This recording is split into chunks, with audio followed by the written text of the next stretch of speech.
हम सीखने वाले हैं कि किसी भी वेबसाइट के अंदर आपने कोर्स इनरोल कर दिया या फिर कोर्स आपने लॉन्च करके सेल कर दिया, यानी कि ऑनलाइन कोर्सेज। उसके साथ साथ आप सर्टिफिकेट भी देते। तो सर्टिफिकेट अगर आपको बनाना नहीं आता है तो ऑटोमेटेड वर्डप्रेस बना हुआ देता है, यानी कि जिसके अंदर LMS यानी कि सर्टिफिकेट एकेडमी LMS ये क्या करती है कि पहले से थंबनेल और आपके सामने सर्टिफिकेट बने हुए होते हैं, उसको आप कैसे यूज करेंगे और कौन कौन से, अगर आप खुद बनाना है तो भी आप बना सकते हो, अगर नहीं बनाना है तो आप पहले से इसके अंदर बने हुए थे उसको आप यूज कर सकते। कैसे? सबसे पहले आपके वर्डप्रेस का लॉगिन कर लेना अपने डैशबोर्ड के, जैसे कि हर बार आप लॉगिन करते हैं। जैसे मैंने अभी लॉग आउट करके आपको दिखा देता हूँ कैसे लॉगिन करना है वर्डप्रेस के अंदर। और जैसे मैं वर्डप्रेस के अंदर आपके सामने आईडी और पासवर्ड यहाँ पे डाल के सीधा लॉगिन पे क्लिक करना है। जैसे मैं लॉगिन पे क्लिक करूंगा तो आपके सामने डैशबोर्ड खुल के आएगा पूरा वर्डप्रेस का। जैसे खुल के आया, अब मैंने बोला कि आपने देखा होगा किसी भी वेबसाइट के अंदर आप कोर्स को इनरोल करते हैं, जैसे यहाँ पे बहुत सारे स्टूडेंट रजिस्ट्रेशन, मतलब बहुत सारी चीज़ें होती है जो कोर्स आप परचेज कर तब आप इनरोल करते। उसके बाद जैसे कोर्स आपने कंप्लीट किया तो उसके अंदर आपको एक सर्टिफिकेट दिया जाता है। वो सर्टिफिकेट बिल्ड कैसे करेंगे? तो सर्टिफिकेट बिल्ड करने के लिए आपको सर्टिफिकेट पे क्लिक करना है। जैसे मैं क्लिक करूंगा, क्योंकि सर्टिफिकेट पहले से बने हुए, अगर आपने बना के रखा तो अलग बात है, अगर नहीं बना के रखा, जैसे कि आपको मैं दिखा देता हूं, इसमें मैंने पहले से बना के रखा है।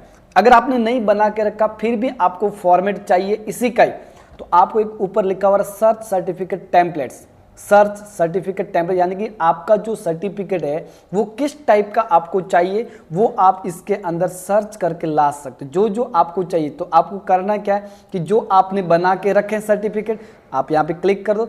अगर आपको सर्टिफिकेट पहले से टेम्पलेट बने हुए चाहिए तो आपको ऐड न्यू टेम्पलेट पे क्लिक करना है, यानी कि जो पहले से बने हुए तो आपको सिर्फ और सिर्फ उसके अंदर इंसर्ट करना है। तो आपके सामने इस प्रकार का डैशबोर्ड आ जाएगा। जैसे डैशबोर्ड आए तो आपको टाइटल क्या देना आपके सर्टिफिकेट का, तो आप जो भी सर्टिफिकेट का टाइटल देना चाहते हो तो वो आप दे दो। जैसे मैंने यहाँ पे दे दिया डेमो। डेमो देने के बाद आपको क्या करना, कुछ नहीं करना, यहाँ पे सीधा नीचे आता है सेट सर्टिफिकेट इमेज। अगर आपने पहले से बना के रखी तो सीधा यहाँ पे क्लिक करो और सेट इमेज कर लो। अगर आपने बना के नहीं रखा है तो आप क्या करो, तो ऐसा का ऐसा इसको रहने देना। यहाँ पे आपका नीचे और भी फोकस कीवर्ड आता है, वो आपके अलग मामला। लेकिन अगर आपके पास बना हुआ नहीं तो आपको एक बार इसको पब्लिश कर देते हैं और इसको चेक करते हैं कि कैसा आपका दिखता है ये डेमो वाला सर्टिफिकेट। तो आपको ये भी ध्यान रखना कि क्योंकि अगर आपको सर्टिफिकेट नहीं बनाना तो आप सीधा प्रीव्यू करो, चेक करो कि आपका जो सर्टिफिकेट है वो किस टाइप में आपको यहाँ पे दिखे। अब यहाँ पे आ रहा है certificate template primary image before you can preview. अब यहाँ पे आपको कोई भी प्रीव्यू यहाँ पे दिया हुआ नहीं, तो अपन क्या करेंगे, इसके नीचे एक ऑप्शन था टाइपोग्राफी। कौन सा आता है? टाइपोग्राफी। अब यहाँ पे बहुत सारी पूरी की पूरी जानकारी इसके अंदर आप सेटिंग के द्वारा आप जो आप जैसा करना चाहो ऐसा इसके अंदर कर सकते हो। उसके बाद यहाँ पे देखो नाम वगैरह सब आता है, डिफॉल्ट आता है, ऑटोमेटिक। आप इनमें से भी कोई चूज कर सकते हो। अगर आपको इनमें से चूज नहीं करना है तो आपको करना क्या, फिलहाल के लिए सर्टिफिकेट सेटिंग्स, आपको यहाँ पे टाइपोग्राफी में जाना, कौन सी भाषा कौन सी लैंग्वेज क्या क्या करना वो आप यहाँ से चूज कर सकते हैं। जैसे मैं टाइम्स कर दिया, फॉन्ट की साइज मैंने यहाँ 12 की जगह मैंने 14 कर दिया। उसके बाद बोल्ड कर दिया और इटालिक कर दिया। इटालिक करो तो भी ठीक है, नहीं करेंगे तो भी चलेगा। उसके बाद आता है इसके अंदर कोर्स टाइटल। कोर्स टाइटल की पोजीशन कौन सी सेट कर, तो सेट पोजीशन पे क्लिक करो और टाइपोग्राफी पे जैसे क्लिक करो तो यहाँ पे बहुत सारे ऑप्शन आ रहे हैं। सेंटर अलाइन करना है या बॉर्डर करना, तो अपन सेंटर अलाइन कर लेते हैं। उसके बाद आता है अस्त्रा सेटिंग। अस्त्रा सेटिंग तो आपको करने के लिए आपका पहले से वीडियो बना के हुआ है, जिसके अंदर जाके आप कोई भी इसके अंदर क्रिएट कर सकते।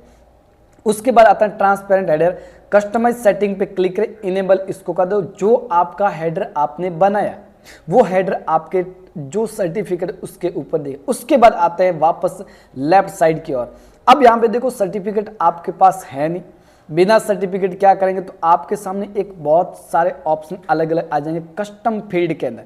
जैसे मैं यहाँ पे अपडेट करूंगा तो आपके सामने ये डिफॉल्ट सेट आपके पूरे के पूरे इसके अंदर आ जाते हैं। अब आपको करना क्या है कि site content, site side bar और उसके बाद साइट साइड बार स्टाइल, उसके बाद थीम ट्रांसपेरेंट हेडर और उसके बाद आता नेम। अब आपको नेम कौन सा डालना वो आपके अनुसार इसके अंदर कोई भी फैकल्टी से रिलेटेड, जैसे मैं यहाँ पे डाल देता हूँ एकेडमिक कोर्स इनेबल सर्टिफिकेट। उसके बाद आपको वैल्यू डालना, डाल दो, नहीं डालना तो कोई दिक्कत नहीं। अगर और न्यू डालना तो एंटर न्यू पे क्लिक करो तो आपके सामने न्यू आ जाएगा। फिलहाल मैं इसको कैंसिल करता हूं। उसके बाद ऐड कस्टम फील्ड, आप खुद कस्टम फील्ड को ऐड कर सकते हैं इसके अंदर। और उसके बाद आता है आप थीम कौन सी यूज करना चाहते हो, तो आपको यहाँ पे यूज इन योर थीम पे क्लिक करो।